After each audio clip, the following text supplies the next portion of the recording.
Цифра дня – 105,2 миллиона сомов штрафов за нарушение взыскано с начала года. За 8 месяцев 2022 года составлено протоколов о нарушениях правил дорожного движения на 105 миллионов 249,6 тысячи сомов. Об этом сообщили в Управлении патрульной службы милиции. Отмечается, что за это время составлено 213 302 протокола, в том числе за пьяную езду 1967, езду без прав 1363, автохулиганство 40 и тонировку 444.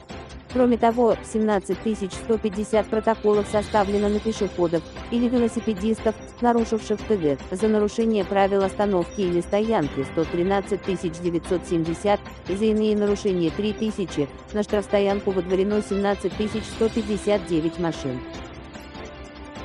Кыргызстан присоединится к Декларации о безопасности школ. Соответствующий проект постановления Кабмина на общественное обсуждение вынесло Министерство образования и науки.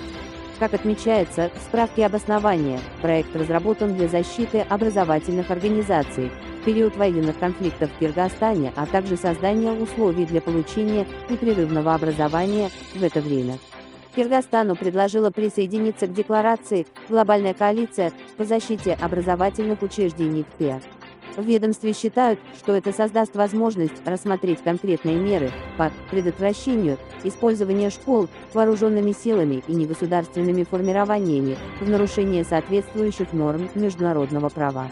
В ведомстве добавили, что положениями дополнительного протокола от 8 июня 1977 года к Женевским конвенциям от 12 августа 1949 года, касающиеся защиты жертв международных вооруженных конфликтов, уже предусмотрены ограничения в отношении гражданских объектов, в том числе школ при вооруженных конфликтах, в частности, что гражданские предприятия не должны являться объектом нападения или репрессалий.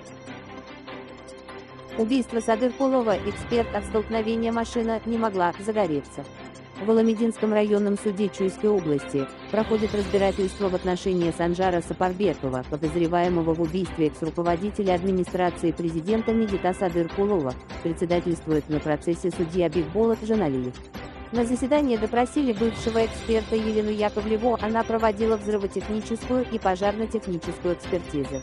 Мы выехали на осмотр на место пожара, причины возгорания не могу сказать, потому что обе машины полностью сгорели, в экспертизе указано, что авто сгорели полностью, пожаротушению не подвергались, фактически там остался один остов, имелись ли технические причины, сказать невозможно, на двери Lexus были следы столкновения, вмятина, повреждения незначительные, у Аби было больше, очаг возгорания был в передней части автомобиля, от столкновения машина не могла загореться, сказала Елена Яковлева.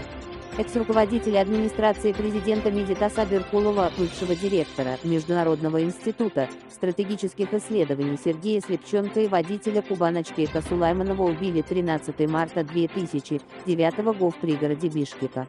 В 2011 году установили причастность к убийству Таланбека Чолпанбаева, который сообщил, что сделал это по указанию Алмамбета Анапияева. В ноябре 2021 года милиция задержала еще одного подозреваемого в преступлении Санжара Сапарбекова, он находился в розыске.